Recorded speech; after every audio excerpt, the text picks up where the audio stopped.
Coucou tout le monde, j'espère que vous allez bien. Aujourd'hui, je vais vous raconter un très grand thread d'horreur. J'ai qu'une envie, c'est de vous la raconter, donc on va pas perdre plus de temps. Abonne-toi et tu peux aussi liker la vidéo pour soutenir la chaîne. Tu peux aussi me rejoindre sur Insta, Arzil Story. Allez, éteins les lumières et prends ton plus gros bol de glace.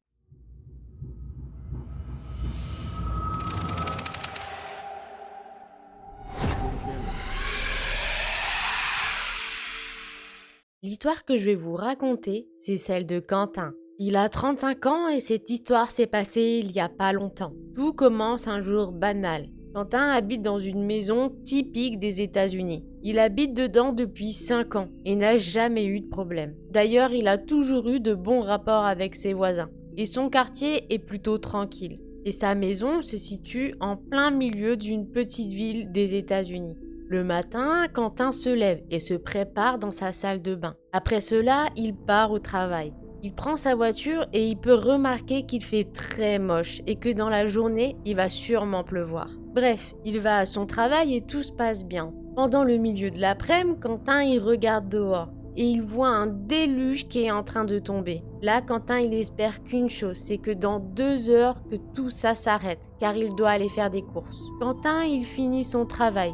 Et la pluie a diminué. Donc il saute directement dans sa voiture pour aller vers le magasin. Arrivé au magasin, il n'a pas de chance. Tout le monde a décidé de faire ses courses en même temps que lui. Là, il commence à râler et prend ce qu'il est venu chercher et va faire la queue à la caisse. Les caisses sont remplies et pas de chance pour lui, il a pris une caisse où il y a une personne âgée qui fait chier la caissière sur des bons d'achat ou il ne sait pas quoi. À ce moment-là, il a juste une envie, c'est de rentrer chez lui. Bref, son tour arrive, il paye et part en direction de sa voiture. Il prend la route et il remarque que la pluie s'est arrêtée. Arrivé chez lui, il s'arrête dans son allée et décide de décharger son coffre. Il prend quelques sacs et s'avance vers sa porte. Au moment où il veut rentrer ses clés dans la serrure, ses clés lui échappent des mains. Il pose donc ses sacs et ramasse ses clés. Mais au moment où il ramasse ses clés, il peut apercevoir des traces de pas dans la boue.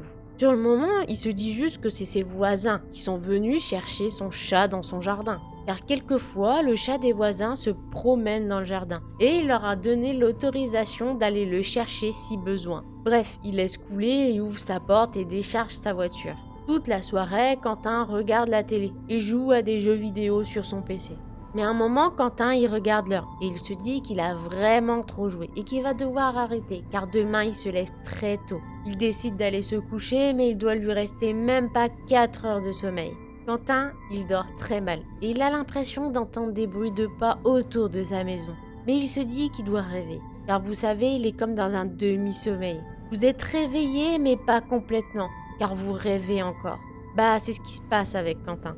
1 ou 2 heures après, il ne sait pas exactement, son réveil sonne. Quentin est très fatigué à cause de la session de jeu. Il fait sa routine et part pour le travail. Par contre, avant que Quentin rentre dans sa voiture, il voit que tout autour de sa maison, il y a un peu plus de traces de pas qu'hier. Quentin, il commence à se dire que c'est bizarre, mais qu'il verra quand il rentrera ce soir, car là, il est claqué. Tout se passe bien à son travail, et quelques temps après, il rentre chez lui.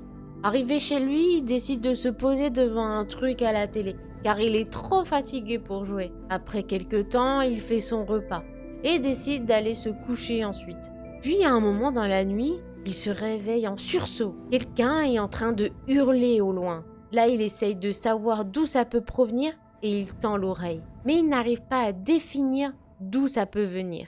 Après quelques secondes, il décide de se lever, car les hurlements ne cessent pas. Il va aux fenêtres et ne voit rien. Il va vers sa porte, mais il n'y a rien. Il trouve ça bizarre, mais décide de quand même aller se recoucher. Puis après quelques minutes d'attente, cette femme arrête de hurler. Quentin regarde son réveil et il est 2 heures du matin. Il lui reste encore pas mal de sommeil à rattraper et s'endort. Le lendemain, il fait sa routine et sort de sa maison. Et là, il remarque quelque chose. Il y a des espèces de traces rouges devant chez lui. Sur le moment, il ne sait pas trop ce que c'est et décide de nettoyer et de se rendre au travail. Arrivé le soir, Quentin va dormir très tard, dans les alentours de 2 heures du matin. Il essaye de s'endormir quand d'un coup, il entend encore cette femme hurler, mais cette fois-ci très proche de lui. Quelques minutes passent, mais elle ne s'arrête toujours pas. Donc il décide d'aller regarder d'où peut prévenir ce hurlement. Mais là, quand il se lève, la femme s'arrête de hurler. Là, Quentin, il se dit « Ok, c'est chelou, mais il se dit surtout sur le moment qu'il va pouvoir dormir. » Les jours s'enchaînent et les hurlements de cette femme sont de plus en plus proches. Il a déjà essayé d'appeler la police plusieurs fois. Mais à chaque fois, cette femme hurle 3-4 minutes et après, elle s'arrête. Et quand il téléphone aux policiers, ils se foutent littéralement de sa gueule. Ils lui disent carrément que ça doit être son imagination et que de toute façon, ils vont pas se déplacer pour si peu. Et que peut-être c'est même quelqu'un qui a sa télé trop forte à côté de chez lui. À un moment, Quentin, il en a même parlé à ses voisins pour savoir s'il n'était pas devenu fou ou tout simplement s'il ne rêvait pas. Mais ses voisins lui ont bien dit qu'ils entendaient tous les soirs la même chose, un hurlement de femme. Mais par contre, ses voisins lui ont dit quelque chose, que plus les jours passent et plus ils ont l'impression que ça vient de chez lui. Et que même au début, ses voisins pensaient que c'était lui qui faisait ça. À ce moment-là, Quentin, il a commencé sérieusement à flipper. Il se dit, mais c'est quoi ce délire? Pourquoi il y a une femme qui se met à crier vers ma maison? Là, il essaye de réfléchir mais ne voit rien. Il n'a pas d'ennui et tous ses voisins sont sympas. Il ne comprend pas. Le week-end arrive et il va se coucher assez tard, dans les environs de 4-5 heures du matin. Et il n'a pas entendu cette fois-ci le hurlement de cette femme. Vers 13-14 heures, quelqu'un toque à sa porte. Et de plus, il est en train de démonter sa sonnette. Quentin hurle qu'il arrive. Il arrive à sa porte et découvre que c'est la police qui est devant sa maison. Les policiers se présentent et lui expliquent pourquoi ils sont là. Les voisins ont apparemment appelé la police car devant chez lui, il y a une grande mare de sang. Là, Quentin, il comprend pas du tout. Il vient de se réveiller et les policiers sont devant chez lui en train de lui dire qu'il y a du sang juste là. Il essaye de pas rire et demande si c'est une blague. Là, les policiers lui disent que non, ce n'est pas une blague et l'emmènent devant la mare de sang. Puis Quentin commence à paniquer. Il leur dit qu'il ne sait pas de quoi il s'agit. Les policiers lui posent des questions comme « Où étiez-vous hier ? Qu'avez-vous fait ? Est-ce que vous avez quelque chose à voir avec la flaque de sang ?» Bref, il répond mais les policiers ont l'air de ne pas trop le croire et lui dit qu'ils vont prendre l'ADN du sang et qu'il n'a pas droit de bouger de l'état. À ce moment-là, Quentin il trouve ça absurde, tout ce que les policiers sont en train de faire. Puis il retourne dans sa maison. Mais au moment où il se retourne pour rentrer dans sa maison, il voit plein de traces de sang tout autour de sa maison. Le temps qu'il regarde tout ça, les policiers étaient déjà partis. Donc, il n'a même pas pu les prévenir. Et puis, il se dit que s'il les prévient, ils vont encore penser que quelque chose de mal s'est passé ici. Quelques jours après, les nuits de Quentin sont revenues plus silencieuses et apprécie sa tranquillité. Mais une nuit, il est en train de jouer et il a l'impression que quelqu'un le regarde. Il se sent observé. Il a un très mauvais pressentiment. Il essaye de ne pas s'en préoccuper et continue à jouer. À un moment, il décide d'aller se coucher, mais il se sent encore plus observé. Et ça lui donne la chair de poule. Il essaye de dormir, mais il est tellement stressé et mal à l'aise qu'il bouge dans tous les sens. Puis il décide d'ouvrir les yeux pour regarder un peu le ciel vers sa fenêtre. Et il se dit que peut-être le ciel va l'apaiser et il finira par s'endormir. Il ouvre les yeux et là, c'est l'horreur. Il voit une femme qui rigole de toutes ses forces avec une lampe torche qui éclaire sa tête, avec un espèce de voile noir sur la tête. Franchement, il flippe tellement qu'au début, il pense que c'est une paralysie du sommeil. Puis, après quelques secondes, il se dit « Mais c'est pas possible, je me suis pas endormi !» Il essaye de bouger ses orteils. Et là, il bouge. Quentin, il prend son courage à deux mains et décide de sortir de son lit pour aller courser cette femme. Mais le temps qu'il fasse tout le tour, cette femme a déjà disparu. Quentin décide d'appeler la police, mais les policiers se foutent encore littéralement plus de sa gueule. Et lui disent qu'ils vont pas se déplacer pour ça, que s'il a peur de voir une femme devant sa fenêtre, car il a sûrement peur du noir, il a qu'à fermer ses stores. Puis il lui dit d'arrêter d'appeler la police pour de la merde, et qu'ils en ont marre de lui et de ses blagues, que ce numéro est fait pour les urgences, et non pour les peureux qui ont peur du noir et qui font des cauchemars. Quentin, là, il a juste une envie, c'est de les insulter. Mais il décide de leur raccrocher au nez, car il serait capable de venir chez lui pour lui mettre une amende. Bref, les jours passent et rien de bizarre ne s'est produit. les policiers lui ont téléphoné quelques jours plus tard pour lui dire qu'ils ont les résultats de l'analyse de sang qu'ils ont fait devant chez lui. C'est du sang d'animal et du coup, il n'a plus rien à craindre de la police. Mais les policiers lui disent quand même qu'il devrait nettoyer cette merde s'il chasse.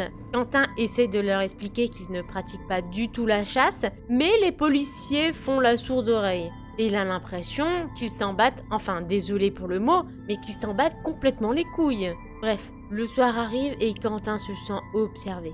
Comme la dernière fois. Il se dit putain, ça va recommencer. Cette fois-ci, il décide de fermer tous les stores de sa maison. Mais son sentiment, il ne part pas. Il se dit que c'est sûrement le stress et va dormir. Il s'allonge et commence à essayer de s'endormir. Il est dans un demi-sommeil, mais sent qu'une énergie bizarre l'envahit. Quelque chose cloche. Il a l'impression que quelqu'un se déplace dans sa chambre sans faire de bruit. Puis là, il sent son matelas s'enfoncer. Mais le temps qu'il comprenne qu'il y a une personne derrière lui, il a juste le temps de bouger de quelques centimètres que cette personne essaye de lui mettre un chiffon devant le nez et la bouche. Et Quentin a réussi à temps à lui mettre un coup. Puis cette personne a poussé un hurlement. C'est le même hurlement qu'il entendait la nuit. Là, il comprend que cette folle est chez lui. Elle hurle tellement fort et essaye en même temps d'attaquer Quentin qu'il a eu peur et a décidé de sortir de la maison et d'aller au commissariat du coin. Le problème, c'est que quand il est au commissariat, il est en caleçon. Et donc, ces cons de policiers l'ont arrêté pour exhibitionnisme. Il essaye de leur expliquer la situation. Les policiers lui ont dit qu'ils enverraient une patrouille chez lui. Mais bon, vous le devinez bien, il n'y a personne chez lui et tout a été rangé. Comme si il n'y avait jamais eu personne avec lui dans le lit. Donc les policiers l'ont mis en garde à vue quelque temps. Quentin, il se dit non mais c'est pas possible. Je suis tombé sur les pires flics du monde. C'est lui qui se fait harceler et c'est lui qui se fait arrêter. Et il se jure que quand il va rentrer chez lui, il va acheter des putains de caméras. Et que si quelque chose de grave arrive ou que ça continue, au moins il aura des preuves. Car là, ça commence à bien faire. Il va finir par devenir fou. Les policiers le libèrent enfin et lui collent une amende. Arrivé chez lui, il va directement sur internet pour commander les caméras. Là, Quentin, il pète un câble. Il commande au moins 12 caméras pour toute sa maison. Il se dit qu'au moins, il aura des preuves pour ces cons de flics. Bref, les jours passent et rien n'arrive. Il installe ses caméras tout autour de sa maison et dans sa maison. De plus, depuis que tous ces événements se passent, les relations avec ses voisins sont de plus en plus complexes et ils le prennent pour un fou. Donc, Quentin, il est tout seul dans cette merde. Il a juste son frère qui le croit. D'ailleurs, son frère habite à 10 minutes de chez lui. Et il se dit que la prochaine fois que quelque chose comme ça lui arrive, il appellera son frère qui fait de la boxe. Puis arrive la nuit de cauchemar. Cette nuit-là, Quentin regarde une série sur son PC. Et son téléphone fait que vibrer depuis 2-3 minutes. Il regarde son téléphone et là il se redresse de sa chaise d'un coup. Car ce qu'il voit, c'est que la femme qui est rentrée chez lui est en train de creuser un trou dans son putain de jardin. Là c'en est trop pour Quentin et il décide d'appeler son frère. Il lui explique vite fait la situation et son frère lui dit de bien rester dans la maison et de bien tout verrouiller. Et surtout, de bien la surveiller. Quentin raccroche tout en gardant un œil sur son téléphone et va vérifier les fenêtres et portes. Quand il arrive devant la porte d'entrée, il la voit grande ouverte. Et là, il se dit « Oh putain de merde !» Et au même moment où il a essayé de regarder à droite, à gauche, quelqu'un l'attrape par derrière et lui met quelque chose sur la bouche. Et là, Quentin, il s'évanouit. Quentin, il essaye d'ouvrir un peu les yeux, mais il a du mal. Il n'arrive pas à bouger et il ne comprend pas. Et quand il arrive à ouvrir les yeux, il voit flou. Après quelques secondes, il arrive à percevoir 3 silhouettes qui se battent. Il n'arrive pas du tout à distinguer qui sont ces personnes. Il essaye de bouger, mais il comprend vite qu'il ne peut pas. Il essaye de regarder ceux qui le bloquent, et là, il voit de la terre tout autour de lui. Là, il commence à paniquer et à pleurer, et il se met à hurler. Il essaye de se débattre, mais apparemment ses bras sous la terre sont attachés entre eux. Et il se sent à moitié drogué. Puis il s'évanouit de nouveau. C'est quelques jours après, à l'hôpital, qu'il va savoir la suite de l'histoire. Apparemment, Quentin a été victime de grands malades qui voulaient rendre fous leurs victimes avant de les enterrer vivants. Heureusement, Quentin a été leur seule victime et leur premier essai. Celui qui l'a sauvé de toute cette merde, c'est son frère, qui est arrivé au bon moment. Et il a pu empêcher ces malades de finir le travail. Le frère de Quentin avait appelé la police sur le chemin, car il avait senti que quelque chose clochait. Et par miracle, lui, ils l'ont cru. Au moment où les policiers sont arrivés, Quentin était évanoui. Et son frère se battait avec les 2 malades qui essayaient de l'enterrer vivant. Plus tard, les fous ont dit à la police que c'était pour leur expérience et qu'ils faisaient avancer la science dans tout ça. Non mais il y a des malades partout, ma parole, cette histoire me fait froid dans le dos. Le pire, c'est la police qui ne sert à rien. Pauvre Quentin. Et franchement, heureusement qu'il avait un frère. Allez, tu peux t'abonner et liker la vidéo si elle t'a plu. Et nous, on se retrouve bientôt pour de nouveaux threads d'horreur. Plein de bisous!